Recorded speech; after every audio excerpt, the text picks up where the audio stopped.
are still here. We haven't gone anywhere, just been exhaustingly busy. So I'm gonna just take you around and show you what all is happening. My daughter Lori, who got married last December, is now expecting their first child in February. So been doing a lot with chickens, and my garden has been growing insanely. You can see it over there. The yard needs to be cleaned up for sure, but we just really haven't worried about that too awfully much because just been pretty much just letting the chickens handle that. But the cool thing has been we struggled for a little while with blossom end rot. So every time I would pick a tomato that had blossom end rot, I would throw it in the grass out here so that the chickens, which were free ranging at the time, could, you know, eat some tomatoes.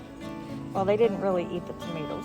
So as a result, I'll show you this. Every place that I threw a tomato plant grew.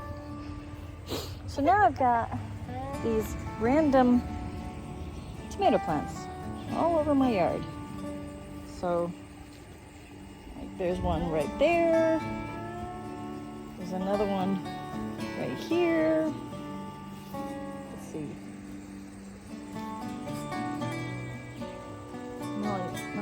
Oh, there's one over here. Right there. It's a big one right here. And then I've got some more right here. And then another one over here. And in the process, I'm actually stepping on tomato plants. They're everywhere. It's kind of funny because this is also where I had my Cornish cross, you know, tractoring. And so my front yard has not been beautiful, but it's been growing tomato plants like everywhere. I've got tomato plants everywhere. So we are focusing on the chickens that we're going to try to just really focus on is going to be the American breasts. They have been doing so well for me. So I'm just going to go ahead and focus on them. Love these garden gates. My son built these. So helps keep chickens out of the garden. Helps keep dogs out of the garden when the fence isn't working. So I've got my last batch of Cornish back there. And there's 44 in that tractor there. And then I've got in this one, I've got American breast that I'm separating. And then in my greenhouse right there, I have my leftover chickens that I still have. I've got a beautiful black copper Moran rooster. Man, I haven't been out into my garden in a few weeks, and it needs to be weed whacked. The bed right back there, that's, is it that one? Yeah. No, it's that one. That's all covered in green. You can't even see it. Those are sweet potato vines and peppers. I had grown some cilantro earlier in the year, and then it went to seed because we got into a hot summer. And I let it go to seed, and then decided, okay, I'm gonna, you know, just throw the seed in where I had my garlic, and we'll just see what happens. And it went crazy, and now I've got more cilantro, which is just wonderful. My kale is, I think it's in competition with the random maple trees because it's like 3 foot tall. It's huge. So these are my tomato plants. I've already collected a couple of bushels of tomatoes, so I just have been kind of leaving it go.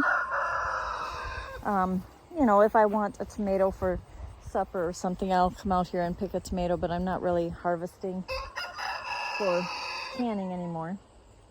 So I've got, in my corn here, I've got all this basil right here. I'm just letting it go to seed.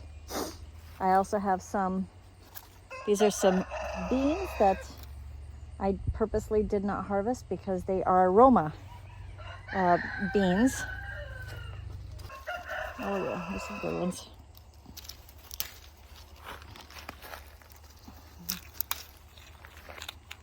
Oh yeah, I like the sound of that.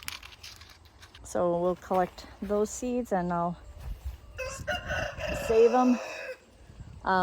Corn. This lower stuff is sweet corn. And then just letting it dry.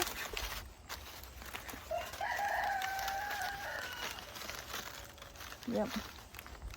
You can kind of see that was good, very, very good sweet corn. So I'm just letting it dry, and then I'll save the seeds from these. And then I had some random tomatoes just decide to show up, so I let them go. I actually have some Romas down in there. I don't know if you can see them, but they just decided to show up. Oh, check out this. Isn't that beautiful? This is the Bloody Butcher corn. That is so gorgeous. Wow, I love that. That is so pretty. I didn't really get the mold that some people talk. Oh my goodness, wow, what in the world? There's some bugs in there. Bugs that are not too awful happy with me. So in this bed, I planted tomatillos. The plants went crazy. Only problem is I don't really know anything about tomatillos. So I don't think I'm gonna do them again. I did the arch trellis thing with for my squash, and we had to brace it because it was getting so heavy. It was leaning over and stuff. Check out this. Wow. That's crazy. I've got some sugar baby or sugar pie. Pie pumpkins are basically. And then I've got some monster pumpkins. I was not able to do everything super organic, but like I did have to use a heavy duty spray like 7 to get rid of the squash bugs and the cucumber beetles. They were beyond me. Oh, that one's a pretty good one. I'll save that one. Tomatillo. I'm told you have to wait until they're like a papery husk, and then the berry inside looks like that. So kind of cool. It's a little bit sticky. Here's another random tomato plant just growing there. Probably from last year. I threw it out because the tomato wasn't any good, and it took root and it's showing up some flowers. Yeah, go figure. You know, when I try really hard to cultivate my garden and really work with it and just do some amazing things, it won't grow a lick dab. And then I ignore it and I walk out to a jungle. Go figure. Still some garden to harvest, which is a good thing. I've got to harvest all of my peppers still. They're behind me. I am seriously not looking forward to doing them because there's just so many. I mean, how many of, okay, so it's a blessing. Yes, it's a blessing. But there's like 1,000 peppers. So we're talking cayenne, Anaheim, Fulgia jalapenos, and then regular jalapenos, bell peppers, sweet banana peppers. I think that's all I've put in there. Yeah, I think that's all I put in. So I need to harvest them. And then I also need to dig up my sweet potatoes. I've been studying on that. I gotta dig up the sweet potatoes towards the end of September and then cure them for about 10 days with high humidity and high temperatures. I'll probably wrap them up in like a, put them in some sort of a sack, and then I'll keep them in the greenhouse, and I'll just hang them up so that the chickens can't get at them. I'm supposed to leave them in there for about 10 days, and the high humidity and heat is supposed to really help the skins get tougher so that it can protect them and the sugars to really get flowing. and then they're supposed to be cured into someplace dry. So they're supposed to be wrapped in newspaper, but I got an issue with wrapping things in newspaper. So I'll probably just wrap them in, I don't know, like paper bags or something. And then store them in my basement. So I don't know, we'll see. I've got to, and then that should be ready for Thanksgiving. So yeah, that'll be fun. Yeah, so in this bed over here, I had garlic. And let me just tell you what, some of that garlic was enormous. I got the garlic from M.I. Gardener, Luke Marion. So check him out. He's got his harvest of garlic from this past year. You need to check it out because his and mine were very similar. My seed garlic was from him anyway. Just passed around different friends, and then some of it eventually came back to me. So now I've got some massive heads. I have no idea what kind they are. I know that some of them are hard neck, some of them are soft neck, but I've got pretty much a year's supply of garlic plus seed heads that I'll plant the end of October, mid-October-ish. So we'll do that. And then the peppers I need to harvest because I really want to make hot pepper jelly. That's such a fun thing to have. And so I really want to make hot pepper jelly, and then I can give that away as gifts, you know, and just have fun with that. Okay, so a lot of people have been asking about these beds. There's 3 sheets of galvanized steel.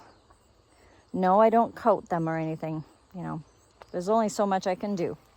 And the 2 sheets are full. They're about 27 inches, 29, yeah, between 27 and 29 inches wide, about 8 feet long. So the 3rd sheet I cut in half, and it does these 4-foot ends here. I use 2x4s as the supports, and I use pressure treated, but the pressure treated is not touching the ground because it's on the outside of the galvanized steel. And then 4x4, this one's a 6x4. Really, my corner posts, I just kind of find scrap wood from wherever. You know, it's just whatever I can find. And so I'll build the panels, lay the sheet on it, screw it into place, and then connect it at the corner posts. And I enjoy putting these little solar lights on. It's so pretty out here at night when the solar lights all come on. It's like a little fairy garden. It's so pretty. Oh wow, we have just got a lot of tomatillos all over the ground. You can tell I have not been out here. Okay, that is gonna be a headache. Oh, and then so my cilantro I just kind of threw out here, and it's growing, and we were able to use some of it for soup today, which was nice. You know, it's really amazing how much of the stuff that we walk on is actually edible. So, okay, that's a little bit of the garden tour. It's a really messy tour. This garden right here, I did spinach in, and I have never had spinach that huge. And we're talking there was the long-standing spinach. Those leaves, the mature leaves, some of them were almost 8 inches long, and still delicious. And I planted them in February here in Michigan. That is like unheard of, but we basically didn't get a winter this past year. So I planted them in February, and I planted again in late March, early April, and I harvested and harvested and harvested until early June, I think. We had so much spinach I had to give it away. But I also planted some peas kind of in the middle of the bed, and so spinach on both sides and then the peas in the center. And I was harvesting peas until late July. I finally just let them dry, and now I've collected seed. And yeah, so I am trying to do a little bit more with collecting seed, but I really do love buying from M.I. Gardener. I've always had good success with his stuff. I need to get out here and harvest the rest of the tomatoes, pull up the tomatoes, put the garden to bed. Tried to do the successive plantings, and the corn I did. Yeah, I planted potatoes there first, and the potatoes I planted in March and harvested them in June. They went crazy. We got lots and lots and lots of potatoes. And, you know, since it was like late June, we added some more soil to the bed and planted corn. I figured, why not? This was my squash bed. Still is, kind of, but it's pretty much overgrown. And then I've got my horseradish, which is going nuts. Yes, my garden is a mess, but that's okay. I worked really, really hard on it for most of the year, and it did amazing. You know, it was phenomenal. It was so good. But I'm ready for it to be done now. I don't know if any of the rest of you guys have messy gardens. My garden was immaculate to start the season off. It was so perfect. It was like, you know, a place to just come and have a cup of tea and sit and enjoy. This is about the season where it gets a little out of hand. And that's okay. All right, let's go check out my American breasts. Some of them, if you see some of them that have red leg bands, those were some of the American breasts that I hatched this year from the stock that I had. And then the rest of them that look kind of a little bit rough, they are the parent stock.